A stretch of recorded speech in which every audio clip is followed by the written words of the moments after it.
ಸಮಸ್ಯೆನೇ ಇದನ್ನು first priority ಕೊಡಿ, ಬೇರೆದಿರಲಿ. ಖಂಡಿತ ತುಂಬ ಸಮಸ್ಯೆ ಇದೆ. ಇದು ಆಗಲಿಲ್ಲ ಅಂದರೆ ಕಷ್ಟ. ಶೌಚಾಲಯ ನೀರು ಹೋಗಲಿಲ್ಲ ಅಂದರೆ ಇಲ್ಲೆಲ್ಲ ಬ್ಯಾಟ್ಸ್ಮನ್ ಬರುತ್ತೆ,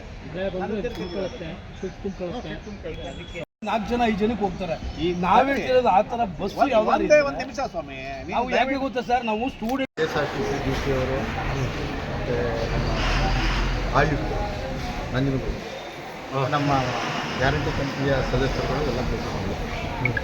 ಯಾಕೆಂತೇಳಿದರೆ ಸಾರ್ವಜನಿಕರಿಂದ ದೂರುಗಳು ಬಂದಿದೆ. ಇದು ಮಾನ್ಯ ಶಾಸಕರಿಗೂ ದೂರನ್ನು ಸಲ್ಲಿಸಿದ್ರು. ನಿನ್ನೆ ನಮ್ಮ ದೂರವಾಣಿ ಮುಖಾಂತರ ಮಾನ್ಯ ಶಾಸಕರು ಮಾತನಾಡಿ, ಇದಕ್ಕೆ ತಾವು ನಾಳೆ ತುರ್ತಾಗಿ ಭೇಟಿ ನೀಡಿ ನಂಜನಗೂಡು ಹಳೆ ಬಸ್ ಸ್ಟ್ಯಾಂಡ್ಗೆ ಇಲ್ಲಿ ತುಂಬ ಸಮಸ್ಯೆಯಾಗುತ್ತೆ.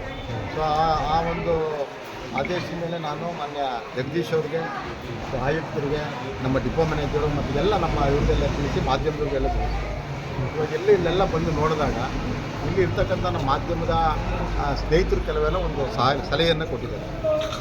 ಮತ್ತು ಇಲ್ಲಿ ಕೆಲವರು ನಮ್ಮ ಸಂಘಟನೆಯವರು ಏನು ಸಲಹೆ ಅಂದರೆ, ಈ ಬಿಲ್ಡಿಂಗು ನೀವು ಡೆಮಾಲಿಷ್ ಮಾಡ್ತೀರೋ ಅಥವಾ ಉಳಿಸ್ಕೊತೀರೋ ಅಂತ ಮೊದಲನೇ ಕ್ವಶನ್. ನಾವು ಅದಕ್ಕೆ ಮೊನ್ನೆ ನಮ್ಮ ಅಧಿಕಾರಿ ಸ್ನೇಹಿತರಿಗೆಲ್ಲ ಹೇಳಿದ್ದೀವಿ, DC ಅವರು ಜಗದೀಶ್ ಅವ್ರಿಗೆ ಹೇಳಿದ್ದೀವಿ, ಈ ಫಸ್ಟು ನೀವು ಟೆಕ್ನಿಕಲ್ ಆಗಿ ಇದನ್ನು ಒಂದು ಟೆಸ್ಟ್ ಮಾಡಿಸಿ, NIಗೆ ಕಳಿಸಿ ಈ ಬಿಲ್ಡಿಂಗು ಸ್ಟ್ರೆಂತ್ ಆಗಿದೆಯೋ ಅಥವಾ ಡೆಮಾಲಿಷ್ ಮಾಡಬೇಕು ಒಂದು ತೀರ್ಮಾನವನ್ನು ಮೊದಲು ತಗೊಂಡಿದ್ದೀವಿ. ಅದಾದ ನಂತರ ನಾವು ಅದು ಡೆಮಾಲಿಷ್ ಬೇಡ ಅಂತ ಹೇಳಿದ್ರೆ ಇದನ್ನು ರಿಪೇರಿ ಮಾಡೋಕ್ಕೆ ಏನಾಗಬೇಕು ಅದನ್ನು ವ್ಯವಸ್ಥೆ ಮಾಡೋದು ಅಂತ, ತುರ್ತಾಗಿ ಮಾಡೋದು ಅಂತ ತೀರ್ಮಾನ ತಗೊಂಡಿದ್ದೀವಿ. ಅಲ್ಲಿವರೆಗೆ ಅದು ಬಿಲ್ಡಿಂಗು, ಇದಕ್ಕೆ ಈ ಬಿಲ್ಡಿಂಗ್ ಆಯಿತು ಕನ್ಸ್ಟ್ರಕ್ಷನ್, ಓಲ್ಡ್ ಬಿಲ್ಡಿಂಗು, ಈ ಮೇಲ್ಗಡೆ ಈ ಶಟರ್ ಇದೆಯಲ್ಲ, ಈ ಶಟರ್ ಬರ್ತಾರೆ ಇಲ್ಲಿ ಇಲ್ಲಿಂದ ಅಲ್ಲಿವರೆಗೂ ಸೋರ್ತಾ ಇದೆ. ಮಳೆ ಬಂದುಬಿಟ್ರೆ ನಿಂತ್ಕೊಳ್ಳೋಕ್ಕೆ ಅವಗಾಲ, ನಿಂತ್ಕೊಳ್ಳೋಕ್ಕಾಗಲ್ಲ ಅಂತ ಹೇಳಿದ್ರೆ ಆ ಕಡೆಗೂ ಹೋಗೋಕ್ಕಾಗಲ್ಲ. ಯಾರು ಮಹಿಳೆಯರಾಗಲಿ ಯಾರು ಒಳಗಡೆನೂ ಹೋಗೋಕ್ಕಾಗಲ್ಲ, ವಿಧಿ ಇಲ್ಲದೆ ಬಸ್ ಸ್ಟ್ಯಾಂಡಿಂದ ಹೊರಗಡೆ ಹೋಗೋಂಥ ಪರಿಸ್ಥಿತಿ ಬರ್ತದೆ. ಹಾಗಾಗಿ ಏನು ಮಾಡಬೇಕು ಅಂತ ಹೇಳಿದ್ರೆ, ದಯಮಾಡಿ ತುರ್ತಾಗಿ ಮೊನ್ನೆ ನಮ್ಮ ವಿಭಾಗೀಯ ಅಧಿಕಾರಿ DC ಅವರು ಇಲ್ಲೇ ಅವರೇ, ತುರ್ತಾಗಿ ಏನು ಮಾಡ್ತಾರೆ ಅಂತೆಲ್ಲ, ಇದು ಈ ಮುಂಬರೋ ದಿನ ಇನ್ನೊಂದು 6-15 ದಿನ ಮಳೆ ಕಮೆನ್ಸ್ ಆಗುತ್ತೆ. ಹಾಗಾಗಿ ತುರ್ತಾಗಿದ್ದು ಮಳೆ ನೀರು ಸುರಿದ ರೀತಿ ಕೈಗೊಳ್ಳಬೇಕು. ಎರಡನೇದಾಗಿ ಇಲ್ಲಿ ಶೌಚಾಲಯ ಪ್ರಾಬ್ಲಮ್ ಅಂದರೆ, ಆ ಶೌಚಾಲಯದಿಂದ ಬರ್ತಕ್ಕಂಥ ಶೌಚಾಲಯದಿಂದ ಹೊರಗಡೆ ಹೋಗ್ತಾ ಇದೆ.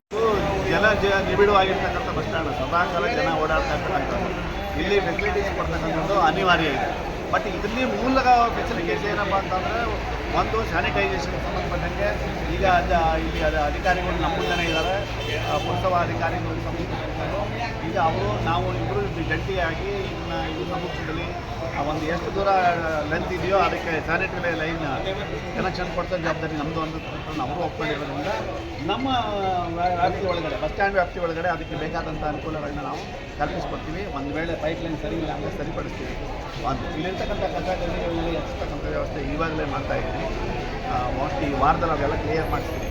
ಮತ್ತು RO ಪ್ಲಾಂಟ್ ಆಗ್ತಕ್ಕಂಥದ್ದು ಈ 1 ತಿಂಗಳೊಳಗಡೆ ಹೀಗೆ 45 ವರ್ಷಗಳಿಂದ ಹಾಕಿಲ್ಲ ಅಂದ್ರೂ ನಿಜವಾಗ್ಲೂ ಅದು ಒಪ್ಕೊಳ್ತಕ್ಕಂಥ ವಿಚಾರ ಅಲ್ಲ.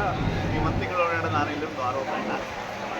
ಮೊದಲು ಮೂಲಭೂತ ಸೌಕರ್ಯ ಏನಪ್ಪ ಅಂದರೆ ಕುಡಿಯೋ ನೀರಿಂದು, ಶೌಚಾಲಯ, ಇದು 2 ಭಾಳ ಅನಿವಾರ್ಯ ಇದೆ. ಅದು ಎರಡನ್ನೂ ಮಾಡಿ ಕೂತ್ಕೊಳ್ಳೋಕೆ ಆಸನ ವ್ಯವಸ್ಥೆ ಬೇಕಾಗಿರೋದಷ್ಟೇ. ಮೂರನೇದು ಏನಪ್ಪ ಅಂತ, ಆಸನ ವ್ಯವಸ್ಥೆ ಅಂತೂ ಈಗ ಸಾಕಷ್ಟು ಬಸ್ ಸ್ಟ್ಯಾಂಡಲ್ಲಿ ನೋಡಿ, ಬಸ್ ಸ್ಟ್ಯಾಂಡ್ ಸಣ್ಣದಿರೋದ್ರಿಂದ ಇದಕ್ಕೆ ಹೆಚ್ಚಿಂದ ಹಾಕ್ಬಿಟ್ರೆ ಓಡಾಡೋಕ್ಕಾಗೋದಿಲ್ಲ. ಈ ಏನು ಲೀಕೇಜ್ ಆಗ್ತಾ ಇದೆಯಲ್ಲ ಹೊರಗಡೆ ಬನ್ನಿ, ಬಸ್ ಸ್ಟ್ಯಾಂಡ್ ಹೊರಗಡೆ ಏನು ಗಟರ್ಸ್ ಇದೆಯಲ್ಲ, ಅಲ್ಲಿ ಗಟರ್ ಲೈನ್ ಹಾಳಾಗಿ ತಾಲೂಕು ಗ್ಯಾರಂಟಿ ಸಮಿತಿ ಅಧ್ಯಕ್ಷರು ಮತ್ತು ನಮ್ಮ ಜಿಲ್ಲಾ DC ಅವರು, KSRTC DC ಅವರು ಎಲ್ಲ ವಿಸಿಟ್ ಮಾಡಿದ್ದಾರೆ. ಇಲ್ಲೇನಾಗಿದೆ, UGD ಸಮಸ್ಯೆ ಇದೆ ಅಂತ ತಿಳಿಸಿದ ತಕ್ಷಣ ಕೂಡಲೇ ನಾನು ಸ್ಥಳಕ್ಕೆ ಬಂದು ನೋಡಿದಂಥ ಸಂದರ್ಭದಲ್ಲಿ UGD ಕನೆಕ್ಷನ್ ಆಗಿರಲಿಲ್ಲ. ಅದು ಈ ಹಿಂದೆ ಮಾಡಿದಂಥ ಸಂದರ್ಭದಲ್ಲಿ ಕನೆಕ್ಷನ್ ಕೊಟ್ಟಿಲ್ಲ. ಅದು ಈಗ UGD ಸರ್ವೆ ನಡೀತಾ ಇದೆ, ನಡೀತಾ ಇರೋದ್ರಿಂದ ಈಗ ಇದು ಕೂಡ ಸರ್ವೆ ಆಗಿದೆ. ಈಗ ಈ ಹಿಂದೆ ಅದಕ್ಕೆ ಕನೆಕ್ಷನ್ ಕೊಡುವಂಥ ಸಂದರ್ಭದಲ್ಲಿ ಆ ಭಾಗದ ಜನರು ಏನಲ್ಲಿ ಗಲೀಜಾಗ್ತಿದೆ ಅಂತ ಅಂದ್ಬಿಟ್ಟು ಕನೆಕ್ಷನ್ ಸಂಪರ್ಕ ಕೊಡೋದಕ್ಕೆ ತಡೆ ಒಡ್ಡಿದ್ದಾರೆ. ಆದ್ರೂ ಕೂಡ ನಾನು ಮಾನ್ಯ ಶಾಸಕರಿಗೆ ಗಮನಕ್ಕೆ ತಂದು ಮತ್ತು ಅಲ್ಲಿಯ ಸ್ಥಳೀಯ ಜನರಿಗೆ ಅವರ ಗಮನಕ್ಕೆ ತೊಗೊಂಡು ಬಂದು ಅವ್ರ ಜೊತೆ ಮಾತನಾಡಿ ಇದೊಂದು ಸಂಪರ್ಕವನ್ನು ಕೊಡಿಸಿ ಸರಾಗವಾಗಿ ಇಲ್ಲಿ ನಿಂತಂಥ ನೀರು ಎಲ್ಲ ಒಂದು ಯು ಜಿ ಡಿ ಮೂಲಕ ಹಾದೋಗಬೇಕು, ಆ ರೀತಿ ವ್ಯವಸ್ಥೆ ಮಾಡ್ತೇವೆ. ಅದೇ ರೀತಿ ಇನ್ನು ಮೂಲಭೂತ ಸೌಕರ್ಯಗಳಲ್ಲಿ ಏನಾಗಬೇಕು ಅದ್ರ ಬಗ್ಗೆ ನಮ್ಮ KSRTC DC ಅವರನ್ನು ಕೂಡ ಅದ್ರ ಬಗ್ಗೆ ಎಲ್ಲ ಸಂಪೂರ್ಣ ವಿವರ ಮಾಹಿತಿಯನ್ನು ನಮಗೆ ಕೊಟ್ಟಿದ್ದಾರೆ. ನಮ್ಮ ನಗರಸಭಾ ವ್ಯಾಪ್ತಿಗೆ ಸಂಬಂಧಪಟ್ಟಂತೆ ನಮ್ಮ ಏನು ಕೆಲಸ ಕಾರ್ಯಗಳಿದೆ ಅದನ್ನು ಶೀಘ್ರದಲ್ಲೇ ನಾವು ಕೆಲಸ ಮಾಡ್ತೀವಿ ಅಂತ ಹೇಳಿ ಸರ್